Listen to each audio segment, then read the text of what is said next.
오신채라고 하는 게 있어요. 오신채. 이제 오신채를 먹지 말라.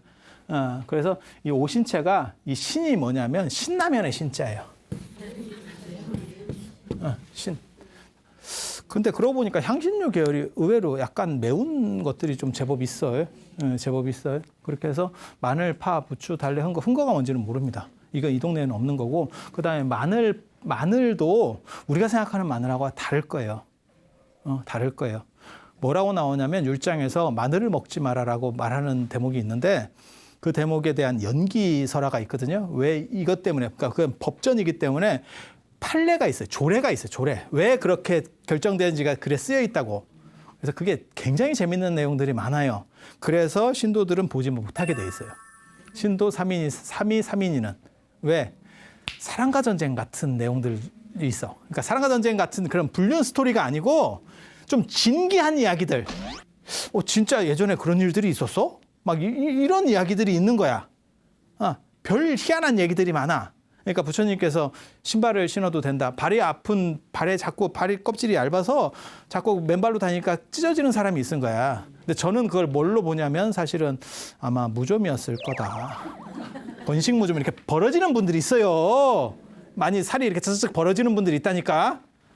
그래서 이렇게 경행만 하면 피자국이 남는데. 그래서 쟤는 보호를 위해서 신발을 신어. 일종의 그 샌들 같은 거거든. 그런 걸 하라고 그랬더니 꽃신을 신고 있더라는 거야. 별놈이 다 있어요. 그러니까 부처님이 야 그거 하라는 거 아니잖아. 이렇게 얘기하면 그 다음에 뭐 하냐면 비단신 이렇게 다음엔 비단신. 그 율자에 그런 게 나온다니까. 그러니까 별 사람이 다 있었던 거야. 그리고 이런 걸 하는 사람들의 대부분이 뭐냐면 인기 스님입니다. 인기도 없으면 신도한테 비단신 얻을 수 있겠어요? 오늘 꽃신, 내일 비단신 이렇게 할 정도면 인기 스님이라니까. 찌리한 스님은 어차피 문제도 못 일으켜. 그래서 나름 뭔가가 있는 사람들이 그런 행동들을 하는 사람, 튀는 사람이 있어요. 요즘으로 말하면 그게 관종이라고 하는 건데 있어. 그런 스토리들이 굉장히 많아. 그러니까 이런 걸 보면 이제 신심이 떨어질 수도 있다는 거예요. 부처님 얼마나 억장이 무너지겠어. 그걸 당하는 입장에서 내가 그런 뜻이 아니잖아. 이씨. 뭐 이런 얘기들을 했겠지. 진짜.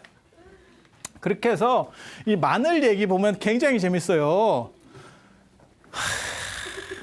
참 신기하다. 진짜 신기해.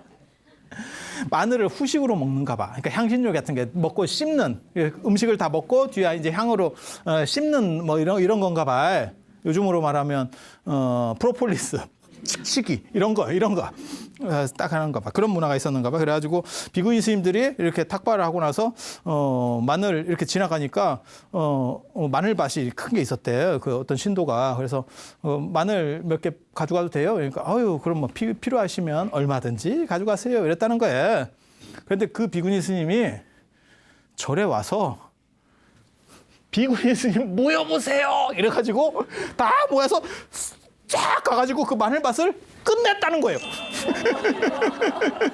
이게 그런 뜻이 아니거든. 필요하면 가져가세요. 얼마든지 가져가세요라고 하는 거는 그냥 일부를 이렇게 좀 쓰라는 얘기지. 야 마늘밭 가져가라 했단다. 이래가지고 그거를 싹쓸이를 했대. 그러니까 그 마늘밭 주인이 부처님한테 와서 세상에 이런 식으로 하는 건 아니지 않습니까? 이렇게 해서 마늘이 금지됐다는 거거든. 근데 이 기록이 굉장히 재밌는 게 탁발과 달리 이것은 선택적으로 먹는 음식이었구나 라는 걸 알 수 있는 거예요. 그러니까 향신료 계열이에요. 향신료 계열이에요. 그러니까 플러스로 하는 계열인 거지. 그러니까 금지도 가능한 거예요.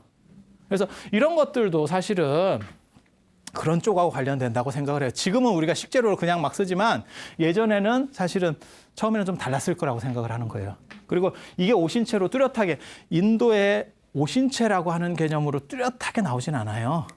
인도에는. 중국에 저게 뚜렷하게 나와요. 그게 법만경이에요. 법만경. 법만경의 48경계에 보면 48경계에 오신채를 금지하는 그 오신채가 저거예요. 율장에도 가끔 나와. 하지만 저렇게 세트로 뚜렷하게 나오진 않아요. 그래서 인도 문화, 인도의 향신료 문화하고 중국으로 넘어오면서 뭔가 법만경은 중국에서 찬술이 되는 경전이거든요. 그래서 약간 내용이 달라진다는 걸 알 수 있고 이런 것들이 뭐하고 관련되는 거냐면 사실은 향신료를 자기가 먹는 게 문제가 아니고 제가 아까 이런 거 얘기했잖아요. 이런 건 절단 난다고 저 같은 경우는 이런 거 굉장히 싫어하니까. 그리고 어떤 경우도 있냐면 내가 굳이 안 먹더라도 옆에 사람이 먹는 것만 갖고도 짜증나는 경우가 있어요. 제가 얼마 전에 티베트 갔을 때 그런 사건이 있었다니까. 사람들이 이제 고지대로 올라가가지고 힘들어하는 거예요, 다. 이제 고산병 뭐 이런 것 때문에. 물론 좀 덜 힘든 사람도 있고 더 힘든 사람도 있지만 아주 안 힘든 사람은 존재할 수가 없어. 우리는 밑에 살다가 위로 올라가니까. 근데 거기서 누군가가 오징어를 풀었어. 그래서 내가 막 뭐라고 했거든. 왜? 오징어는 호불호가 많이 갈리고 사람이 지금 힘든데 그 냄새가 굉장히 싫어하는 사람이 있거든. 개인적으로는 저도. 근데 제가 어떻게 보면 그 팀을 관리해야 되는데 그렇게 되면 환자가 더 속출하거든. 지금 버티고 있는 거야. 무슨 뜻인지 아시겠죠? 그럼 비슷한 거라고 생각하시면 돼. 그래서 인도에서는 저걸 먹는 사람은 먹는데 그 냄새가 나잖아. 이렇게. 그러면 그게 다른 사람에게는 어떤 사람에게 수행에 방해가 돼요. 그러니까 고속버스 안에 오징어라고 생각하면 돼. 먹는 사람은 좋아서 먹어. 근데 그 옆에 사람은 짜증이 되게 나거든. 그걸 어떻게 감당할 수가 없어. 그래서 인도에서는 그런 식의 룰로 움직이는 거예요. 그리고 파의 원산지는 파미르고원이에요. 그래서 제가 전에 그 얘기 안 해줬나요? 파미르고원 때문에 파라고 이름이? 파미르고원. 총령. 나중에 달마대사가 총령으로 넘어간다라고 하는 대목이 있거든요. 그게 파총자예요. 파총자예요. 그래서 파미르고원을 한문으로 번역하면 총령이고 파라는 음사가 어디서 나온 거냐면 저 파미르고원에서 나오는 거예요. 그래서 아무튼 그렇게 되는 거고 중국으로 넘어오면 문화 배경이 달라요. 중국은 사실 향신료를 먹는 문화가 없거든요. 그러니까 우리보다는 중국이 그래도 향신료가 더 강해요. 그러니까 우리가 중국 가면 향신료를 빼주세요 하거든. 근데 그 향신료가 동남아나 인도에 가면 또 중국 건 게임이 안 됩니다. 그렇게 되는 거예요. 그렇게 가는 거예요. 그래서 중국의 향신료 문화는 인도하고 비교가 될 수가 없어요. 그러니까 저것을 이해하는 방식이 달라져요. 달라져요. 그게 이제 뭐라고 나오냐면 저런 것들을 먹으면 저게 매운 음식이잖아요. 매운 거는 열을 올리는 거죠. 아까 한의학 얘기할 때 제가 빨간 고추는 뭐 열이 난다 이런 거 있잖아요. 그리고 매운 것도 열이 나요. 그래서 저런 거를 먹으면 기운이 위로 올라온대. 그래서 독신 수행자한테 위험할 수 있대. 이런 기록이 어디 나오냐면 수능엄경에 나와요. 당나라를 대표하는 경전은 원각경이고요. 뭐 화엄경 이런 것도 있지만 중국에서 만들어지는 경전 중에서라고 하는 거예요. 송나라를 대표하는 경전은 능엄경이에요. 능엄경이거든. 근데 능엄경에 그런 얘기가 나와요. 그러니까 중국식 사고의 재편이죠. 그러니까 뭐냐면 향신료 문화라는 게 하나가 존재하고 그것은 원래 더운 지역에서 향 문화랑 관련되고 향을 씻고 향을 첨가해서 먹는 문화예요. 카레도 내나 그런 거라고 생각을 하시면 돼요. 커리잖아, 커리. 그리고 원래는 이게 죽으로 만드는 게 아니고 가루잖아. 가루로 해서 이렇게 뿌려 먹는 식으로 해서 손으로 이렇게 조물로 해서 먹는 거잖아요. 우리가 먹는 카레라고 하는 거는 일본식 탕이잖아요. 탕, 노랑탕, 그지? 그래서 관점이 바뀐 거잖아요. 그러니까 인도 거 얘기하는 거예요. 손으로 이렇게 먹는 그런 문화에서 첨가해서 먹는 거고. 그래서 그런 향문화와 향신료 문화가 원형이고 중국으로 넘어오면 그것에 대한 이해가 상대적으로 부족해져요. 그러다 보니까 그걸 뭐라고 생각하는 거냐면 독신 수행자의 욕구와 관련돼서 그래서 금지한다라고 하는 쪽으로 룰이 바뀌는 거예요. 근데 제가 뭐라고 그랬냐면 저런 걸 먹는다고 그래서 그게 그런 거하고 관련이 될까? 저는 그렇게 생각을 하거든요. 근데 어떤 스님은 그렇더라고요.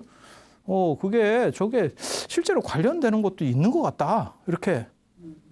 그러면서 자기는 저런 걸 먹으면 조금 다르대. 근데 모르겠어요, 우리는. 우리는 초식남인가 봐. 뭐가 좀 부족한가 봐. 그래서 문화적인 게 달라지면서 그러니까 두 가지 스토리가 있는 거예요. 그러니까 마치 개 문화하고 똑같은 거예요. 개를 먹지 말라는 게 인도에서 생각하는 개를 먹지 말라는 거는 떨어지고 천한 음식이기 때문에라는 거고, 동아시아에서 지금 우리가 개를 먹지 말라 그러면 저건 영물이라고 생각되는 거고, 인도에서 향신료라고 하는 것은 향과 관련돼서 집단 생활, 수행 생활에서 누군가에게 피해를 줄 수 있다라고 하는 개념, 마치 차 안에서 오징어를 먹는 것처럼 누군가에게는 피해가 된다라고, 자기는 좋으니까 관계가 없는데라고 하는 거 한 가지하고, 그 다음에 중국으로 넘어오면 그런 문화는 또 사라졌기 때문에 결국 또 다른 의미 부여 속에서 재구성된다라고 하는 거를 알 수 있어요. 능엄경도 참고로 말씀드리면 중국에서 만들어지는 경전입니다. 중국에서 만들어지는 경전이에요. 그래서 중국 문화적인 재편이 존재하고 거기에서 키워드는 향이 아니고 신이에요. 거기서는 신, 매움이라고 하는, 그래서 매움이라는 걸 키워드로 해서 이렇게 만들어졌다는 거를 알 수 있어요. 그래서 이런 문화 배경의 차이라고 하는 거는 사실은 굉장히 중요합니다. 왜? 저런 배경들에 대해서 뚜렷한 판단력이 없으면 사람이 경전을 읽거나 뭘 했을 때 제대로 이해할 수 없어요. 그래서 제가 이런 얘기들을 해드리는 이유가 좀 더 내용에 대한, 배경에 대한 이해를 잘했을 때 오는 게 달라요. 그래서 똑같은 설명을 들었을 때도 배경 지식, 그걸 이제 스키마라고 하는데, 배경 지식의 차이에 의해서 받아들이는 양 자체가 달라집니다. 그리고 그것이 곧 진정한 공부랑 연결될 수 있는 그런 개연성이 존재하기 때문에 그렇습니다. 그러면 오늘 이상으로 향신료 문제, 그 다음에 개고기 문제, 그리고 여러분들이 반드시 알아두셔야 될 것은 무엇을 옳다라고 말하는 게 아니고 무엇이 다르다만 존재한다는 것. 그리고 그것은 문화권에 의해서 달라질 수도 있고 시간에 의해서 달라질 수도 있어요. 그래서 하나의 기준이 영구적으로 내려가는 것은 존재할 수 없고, 저것은 다양성 속에서 용인될 때 올바른 판단이 가능한 겁니다. 그래서 이상 마치고요. 다음 시간에 여성의 문제, 불교에서 어떻게 보면 가장 중요하고 개인적으로 생각할 때 불교가 전 세계의 다른 종교에 비해서 가장 우월한 점이 뭐냐라고 말하면 여성에 대한 용인이라고 하는 부분이거든요. 그래서 그 여성 문제들에 대해서 부처님께서 그 만년의 일이에요. 그래서 그런 이야기들, 그다음에 부처님 돌아가시는 이야기들 해드릴 수 있도록 그렇게 하겠습니다. 자, 들어주셔서 감사합니다.